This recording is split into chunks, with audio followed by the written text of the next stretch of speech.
Hai guys, assalamualaikum warahmatullahi wabarakatuh. Hari ini gimana kabar kalian? Sehat ya?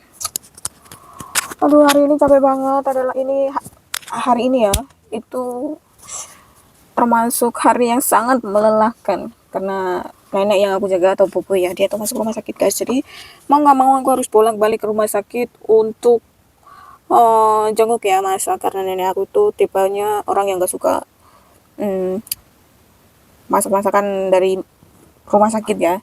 Angel kalau orang Jawa ngomongnya angel tuh loh. Jadi mau nggak mau aku harus bolak-balik rumah sakit buat masak, jenguk dan lain-lain lah. Aduh, tapi tetap disyukuri ya. Toh ya nggak setiap hari. Aku harap nenek cepat sembuh ya, nenek cepat pulang biar aku bisa cepet bisa tidur siang. Nah, satu kemarin ya. Waktu itu aku ingat banget pernah bikin video ya. Kalau kalian belum nonton, kalian nonton dulu. Yang masalah ada seorang susu ya atau paman-paman orang lokal Hongkong itu berantem ya, adu mulut gara-gara diserobot antriannya. Nah kemarin, padahal aku bilang nggak pernah itu ya, nggak pernah lihat lah kok delalah. Kemarin itu, ini aku nggak tahu anak Filipina atau anak Indonesia ya, yang pasti ini pekerja migran gitu. Cuman nggak ada kejelasannya ini dari Filipina atau Indonesia, tapi jelas-jelas ini pekerja migran ya guys. Dan dia tuh waktu itu dia nyerobot antrian buat jemput anak sekolah gitu. Sebenarnya hal kayak gini hal lumrah, cuman kalau di Indonesia ini nih kayak sepele, cuman kalau di Hongkong nggak bisa ya guys. Jadi habis itu adalah satu orang lokal yang pasti dia adalah orang Hongkong ya, orang lokal. Dia itu memposting di sosial media, katanya si pekerja migran ini menyerobot. Awalnya dia itu kayak sosok kenal gitu, tapi akhir-akhirnya dia langsung ambil posisi ya. Terus ya itu. Nah di sini tuh sebenarnya nggak biasakan tertib ya guys.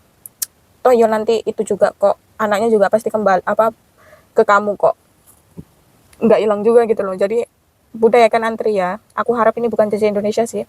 Soalnya kemarin baru bikin video, di video-video aku percaya CC Indonesia itu tidak begini ya. Aku harap ini bukan CC Indonesia. Oke lah, kita ke topik awalnya ya.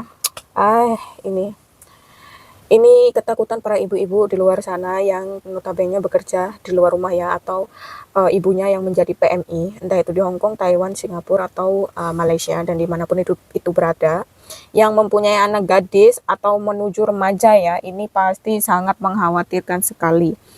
Dan di sini itu pasti kalian udah dengar juga kan ceritanya yang anak yang dari Natar ya, dari Natar, Lampung Selatan. By the way, saya juga dari Lampung guys.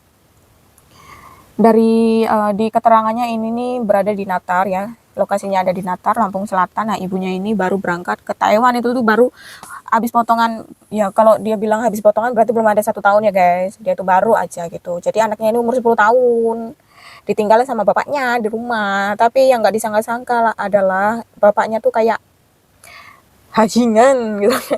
Bapaknya hajingan gitu. Anak kandung sendiri loh ini ya, bukan anak tiri ya, itu anak kandung sendiri. Kok yo alangkah teman-teman toh pak. Jar ya Allah, hati ibu mana yang nggak sakit, ibu mana yang nggak runtuh dengar pengakuan anaknya kayak gitu. Disclaimer dulu, ini anaknya tuh dia ngadunya bukan ke orang ya, tapi dia tuh ngadunya ke ibunya sendiri ya, dan menceritakan kalau dia tuh disuruh bapaknya suruh gitu. Terus dan nurut karena dia takut sebenarnya. Dia bilang anaknya itu takut ya, anak 10 tahun sebenarnya ini udah bisa kayak wadul ya, kalau orang Jawa wadul, Indonesia tuh ngadu ya, udah bisa ngadu gitu ya. Jadi diaduin lah si ibunya ini, karena ibunya nggak terima kan, akhirnya dibilang ke keluarga dan terjadilah proses hukum. Nah di sini kabarnya juga Bang Hotman Paris ya, pengacara kondang, itu membantu ya. Semoga pelakunya ini atau ayahnya kandung sendiri ini yang melakukan pencabulan terhadap anak kandungnya ya bisa dihukum seberat-beratnya. Dan miris banget sih, ini anak kandung ya, apalagi kalau anak tiri. Semoga sih nggak terjadi ya buat kalian para ibu-ibu di luar sana yang kalian kerja di luar negeri. Semoga anak kalian di rumah aman ya, aman, sehat, sentosa gitu. Jadi kalau bisa tuh kalian yang punya anak gadis gitu ya, sebisa mungkin ditelepon, ditanya kabarnya gimana. Pokoknya walaupun kalian jauh, jangan bersikap kalau kalian tuh jauh. kalian harus tunjukkan kalian juga ada buat anak-anak kalian ya. Jadi ditanya gimana hari ini, udah makan belum, apa yang terjadi hari ini. Jadi kamu harus tanya gitu guys. Jadi kamu tuh mendekatkan diri sama anak gitu. Dan apa namanya, ya terus seperti yang kalian duga, si bapaknya ini ya, itu tidak mengaku guys, dan menyebut-nyebut sumpah demi Allah. Nah sebenarnya ini nggak bagus sih.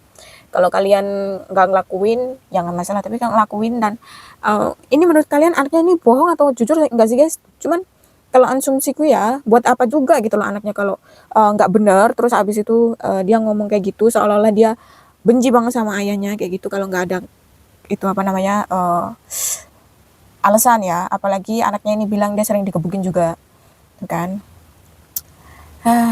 Tapi ini ngeri banget sih, miris banget, apalagi ini seorang ayah kandung ya, yang notabene adalah ayah ini anak dari darah dagingnya sendiri.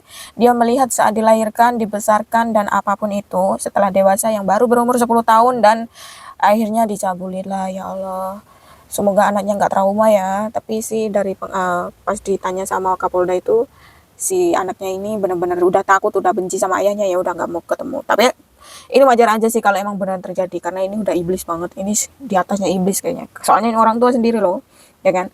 Kalau orang tua tiri gitu ya, atau ini anak tiri, ini masih kemungkinan karena bukan apa-apanya, emang ini bahaya juga.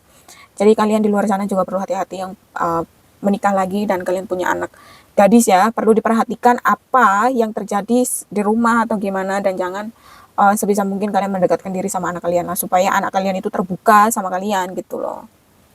So omben aku juga gitu guys. Ini capek banget, ini udah jam berapa ya. Nah video ini aku ambil di sore hari, dan waktunya ini aku mau masak, habis itu aku mau ke tempat nenek lagi guys. Ya Allah, mau nggak mau, suka nggak suka harus dijalani demi dolar, daripada di rumah nggak ngapain. Oke lah, see you next video, dan thank you for watching. Bye. Assalamualaikum warahmatullahi wabarakatuh.